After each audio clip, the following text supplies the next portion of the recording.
Yeah, so my name's Dr. Anthony Herbert. I'm the Clinical Director of the Centre for Research Excellence.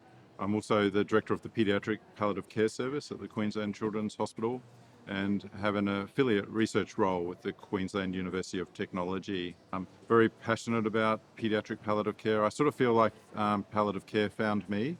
I find the holistic care, looking after not only the child's illness but the whole child, physical, emotional, psychological, spiritual, very important and rewarding. I see the importance of the quality and compassionate care that we can provide to children and families who've got life-limiting and life-threatening conditions, and working at managing symptoms, providing comfort, enhancing quality of life, reducing suffering where possible, and also helping families achieve their goals and moments of joy in amongst all the challenges. My hopes for the centre is that we can enable both clinicians and paediatric researchers and those researching in palliative care to research a number of areas related to palliative care, for example, physical, psychological, social, spiritual, cultural, and that this research can enhance the care that's provided. And this is also really important for those that are Aboriginal and Torres Strait Islander families as well.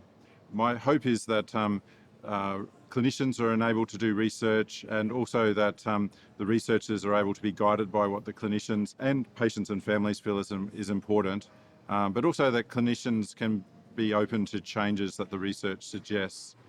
I'm very grateful because this centre is a culmination of a lot of policy work.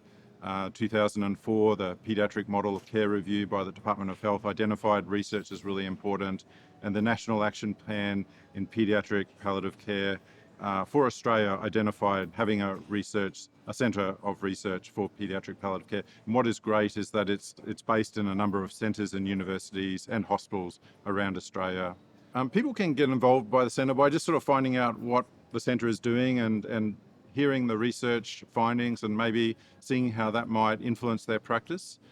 There's an opportunity for a clinician to do a small research project or participate in a research project. And also hopefully it allows researchers to be able to connect with clinicians and to also involve patients and families in the research that we're doing, obviously in ethical ways. I hope just sort of connect with the research centre and what it's doing and the expertise, but also share your expertise and experience as well.